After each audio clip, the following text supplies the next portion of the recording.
What's up, YouTube, and welcome back to my channel. And in today's video, I'm going to give my prediction for 4 matchups in Week 13. But if you haven't, please like, share, and subscribe to the channel. And by doing so, it greatly helps out my channel and it helps me grow as a content creator.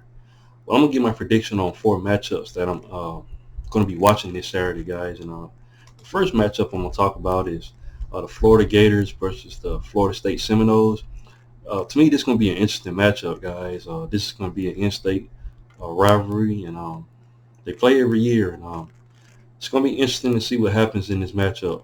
Of course, the Florida Gators are coming off a loss to Vanderbilt, a team that's normally been on the bottom of the SEC East, and has done a phenomenal job this season, and has caused some upsets. And they're going into this game, and they're going against a Florida State team that's greatly improved. It seems like they're going on the up, and Florida going on a down spiral. And Billy Napier, he's trying to turn that program around. And the last couple of games, they kind of struggled.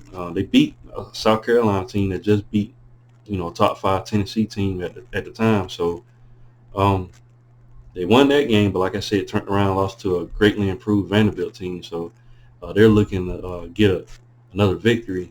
Then you have Florida State on the other hand, coming off a 4-win streak. They're trending upward. So reach stats out to both teams. Florida State has Jordan Travers. He's thrown for 2,526 yards with 21 touchdowns, 4 interceptions. He's done a phenomenal job at Florida State. Mike Norvell has those guys playing at a high level. So it's going to be interesting to see what happens. On the other hand, Florida has Anthony Richardson. He's thrown for 2,351 yards for 14 touchdowns and 8 interceptions. Just hasn't been consistent this season. Has been prone to, make turnovers and throw interceptions, and he definitely would want to clean that up. But Florida is one of the best rushing teams in the country, and it's going to be interesting to see what Florida State does with this rushing attack. And speaking of rushing attack, of course, Anthony Richardson, he runs the ball, but Florida also has Montrell Johnson, and he's ran for 742 yards this season with 9 touchdowns. So he's a heck of a player. Florida State has Trey Benson. He's ran for 854 yards, so he's really, really good as well. And of course, Florida has Justin Shorter. He's got 577 receiving yards with 2 touchdowns. And Florida State has Johnny Wilson with 649 yards and 5 touchdowns. So going to be a great matchup. Florida is averaging 31 points per game. Florida State is averaging 35. So they're pretty close, in average, points per game. But Florida State has the advantage. Florida is giving up 27 points per game. Florida State giving up 18. So Florida State has the advantage in points per game in this matchup and points allowed. And I'm looking at, the total yardage, Florida is getting 230 through the air and then getting 209 on the ground. That's really, really good. Like I said, one of the best rushing attacks in the country.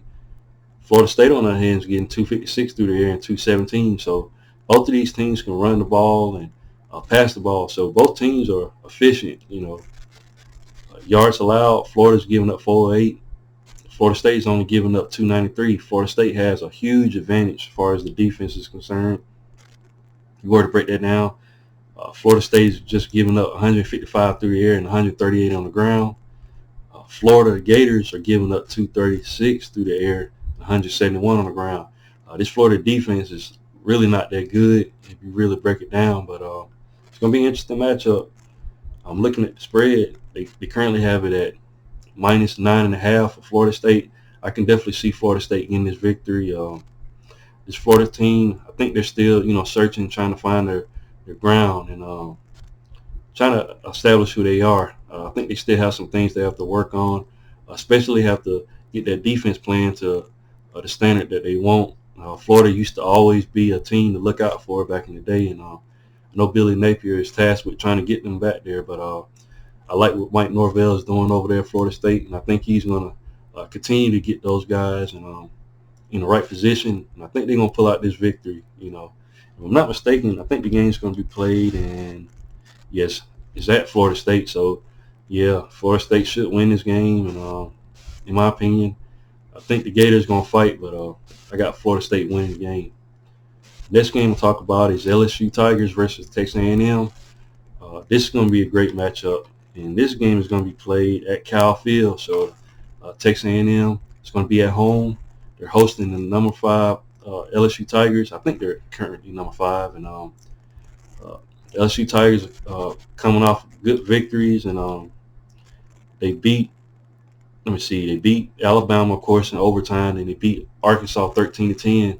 Close matchup with Arkansas, and of course they beat UAB 41-10. So they're going into this matchup. They already won the West, the SEC West, and they're going to be playing Georgia. So LSU probably would like to pick up their, but he left off with UAB. I know uh, UAB is not, a team that, compete with LSU, but they would like to have that turnover with the offense to carry over into this game against Texas A&M, and just get some confidence going into the Georgia game. A lot of people have Georgia winning that game, and a lot of people down LSU. They don't think LSU can pull it out, but I think they can.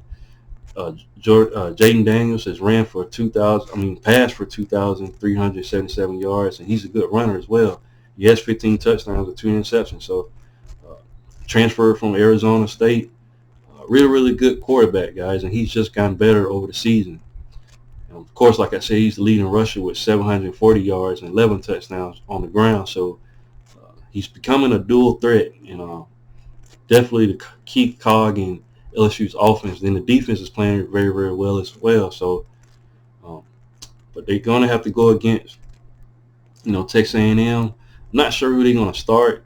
I think the guy's named Connor Wayman. He was pretty good when he came in the game, but I think they went back to Haynes King a couple of games. So he's thrown for 1,220 yards, 7 touchdowns with six interceptions. He's not really good at the quarterback position. Texas A&M, the quarterback position is, a red flag in my opinion. But they do have Devin Achane. I'm not sure if he's, still injured or not, but this guy's a phenomenal player. So far, he has 887 yards for 6 touchdowns. This guy can take it home at any moment. LSU defense is going to have to keep an eye on him, try to contain him. Of course, LSU has Malik Neighbors at receiver, 657 yards and 1 touchdown. Of course, they got Keyshawn Butte. So they got a lot of weapons. LSU's got a lot of good weapons at wide receiver. Texas A&M has Evan Stewart, and he has 607 yards and 2 touchdowns. So it's going to be an interesting matchup. Points per game, LSU getting 33. Texas A&M is only getting 21. Advantage goes to LSU. Points per allowed per game, 20 for LSU, 21 for Texas A&M. Both defenses are neck and neck. Total points per game, LSU is getting 437. Texas A&M is getting 355. So advantage goes to LSU. If I had to pick a winner for this game, guys, they have the spread at -10 for LSU. It's going to be tough, but I think LSU is going to pull it out. I think it might be a close game, though, but it might be closer than 10 points that they're projecting. Texas A&M is going to bring it all, and Texas A&M defense is not really that bad, I take that back. I'm looking at the stat right here. I said Texas A&M is giving up 363 a game. They're giving up 152 yards through the air. So they got a pretty good passing defense, but their rush defense is really bad. They're giving up 210 yards a game. That doesn't bode well with this LSU team, especially with Jaden Daniels able to run the ball. So it's going to be interesting to see what happens. Of course, LSU has a Martin Goodwin and everything. They got a lot of good running backs. So I expect LSU to get this victory, guys. I think they're going to be able to run the ball effectively. They're going to have to contain Jaden Daniels if, Texas A&M want to win this game. But LSU is a really, really good, team at the second half as well. They can make good adjustments in the second half. So I got LSU winning that game. Next game we'll talk about this is a big one, the Notre Dame versus USC Trojans. This is going to be interesting, guys. Notre Dame has beaten some good teams, They started off the season, on a bad foot. They lost to Ohio State early on in the season, but it seems like they struggled in the first half of the season, but they've gotten better, guys. They've beaten Syracuse, they've beaten Clemson, they've beaten went and beat Boston College. Boston College is really, not a good team, but they still was able to pull that victory out because they looked like they was on a downward spiral. But Notre Dame can play upset here. Of course they got Drew Pine at quarterback. He's thrown for 1,703 yards. He has 19 touchdowns, 5 interceptions. He's really, really good, guys. But he's going against a guy in Caleb Williams who's thrown for 3,480 yards with 33 touchdowns and 3 interceptions. I'm going to be honest, guys. Since Hendon Hookers went down, I had him as my Heisman winner. I think Caleb Williams is going to get it, guys. I think it's his to lose at this point. This guy's phenomenal. He did very well at Oklahoma, and he just picked it up at USC. He's got that offense going really, really good. Of course, rushing, they got Audric Esteen for Notre Dame. He got 782 yards on the ground, 11 touchdowns. USC has Travis Dye, transfer from Oregon. He has 884 yards and 9 touchdowns. So this USC team is very, very elite as far as the offense is concerned. Of course, they got at receiver Jordan Addison, last year's Biletnikoff winner. This guy has 764 yards and 8 touchdowns. And then Notre Dame has Michael Mayer with 711 yards with touchdowns. So this is going to be an interesting matchup, guys. Notre Dame can probably pull this off. Southern Cal is averaging 42 points per game. You might as well say 43 points per game. Notre Dame's averaging 31. So, like I said, USC has the advantage here. They're averaging 513 per game. Notre Dame is averaging 380 yards per game. Yards allowed, Notre Dame's giving up 317. USC is giving up 405 yards. So Notre Dame has advantage on the defensive side of the ball. So it's going to be an interesting matchup. Can Notre Dame defense, be able to stop USC's offense? And I'm looking at what they're averaging total yards.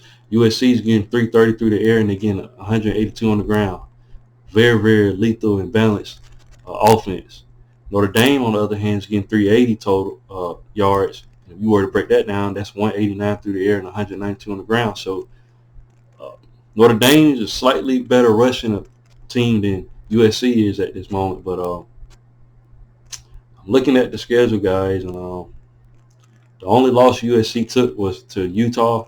That was a close game. They could have won it, but Utah pulled it out with a 1-point victory. Other than that, guys, USC has been really, really good. I'm looking at the point spread. They got it at -5.5 for USC. I can definitely see that, guys. I got USC winning this game. I think Caleb Williams and all the weapons he has is going to be too much for Notre Dame. Notre Dame was able to beat Clemson, a team that I felt like, DJ Uiagalelei hasn't been playing at his highest potential. And I think that was one of the reasons why Notre Dame was able to win that game. But Notre Dame's going up a different beast in Caleb Williams and Jordan Addison, Travis Dye. I mean, these guys are really, really good skill level players at the collegiate level. So I got USC winning that game, and we'll do the last matchup. TCU versus Iowa State. TCU is a team undefeated. They had some close games, but they pull it out every time. They always find a way to win. And they're averaging 39.5 points a game.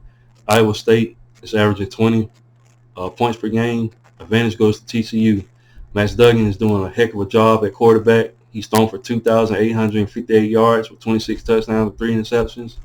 And he's going against, Hunter Deckers, who's thrown for 2,938 yards with 18 touchdowns, but he has 13 interceptions. So a guy that's very, very inconsistent. He's not really that good. He's got a lot of passing yards, but his touchdown to interception ratio is really, really bad. And Max Duggan has done a phenomenal job of not turning the ball over. So it's going to be a key matchup. Uh, Iowa State, they have Gerald Brock. He has 445 yards with 3 touchdowns, but he's going against a beast in Kendre Miller, who's got 1,188 yards and 14 touchdowns. This TCU team, man, if I'm not mistaken, Garrett Riley's over there at TCU. That's Lincoln Riley's brother, and he's a great offensive mind, and he has that offense playing at a very, very high level. Iowa State has Xavier Hutchinson. He has 1,160 yards, 6 touchdowns. But TCU has Quentin Johnston, and he has 764 yards and 5 touchdowns. So Iowa State is going to be tasked with stopping this offense, guys. Iowa's giving up. They're only allowing 16.5 points. TCU is giving up 25. So TCU is giving up more points than Iowa is currently. Total yards, Iowa's getting 373. TCU is getting 482. Like I said, it's high-octane offense that TCU runs. They're getting 277 through the air. They're getting 204 on the ground. Really, really good offense. Iowa's getting 270 through the air, and they're getting 103 on the ground. Like I said, you want to get that sweet spot with the rushing attack. At least get 150 on the ground. So primarily, they're doing better passing the ball. And that's Iowa State I'm talking about. But points allowed, Iowa's giving up 277.3. TCU is giving up 388.4. So Iowa has the advantage defensively. Iowa State's giving up 105 on the ground, 172 through the air. That's really, really good for a defense, guys. TCU is giving up 244 through the air and 143 on the ground. So it's going to be interesting to see if Iowa State can get some type of offense going against TCU, because they can be scored on. It's just you got to be able to keep up with their offense. Looking at the game, yeah, Iowa State got a lot of losses. They lost to Texas. They lost to Oklahoma. They was able to beat West Virginia, but West Virginia is not really good this season. They lost to Oklahoma State, and they lost to Texas Tech. So, and they got more losses. So they got 7 total losses. On the other hand, like I said, TCU undefeated. Hasn't lost a game. Had a lot of close games, but they beat a good team in Kansas State. Beat them 38-28. They beat Texas 17-10. It was a low-scoring game, but they was able to beat a great Texas team at Texas. And they went on the road and beat Baylor 29-28. That game came down to a field goal at the end. They had to rush to do it, and the kicker pulled it off. And they almost lost the game, but they was able to find ways to win, and that's a sign of a good team. Always find a way to win the game. The spread is currently -10 for TCU. TCU might be able to score more than that, guys. I got TCU winning that game, and potentially setting themselves up for the Big 12 championship and see whoever they play against. I'm not sure who is going to play, but it's going to be a lot on the line against whoever they play against. But if TCU win out, they can be in the playoffs, guys. They're currently ranked number 4, and they're playing for a championship spot, to get in playoffs. So I got them to win the game, but that's all the games I have that I'm going to do a prediction on. Once again, guys, if you haven't, please like, share, and subscribe to the channel. And I'll definitely be back with more college football content. Thanks, guys, and roll tide.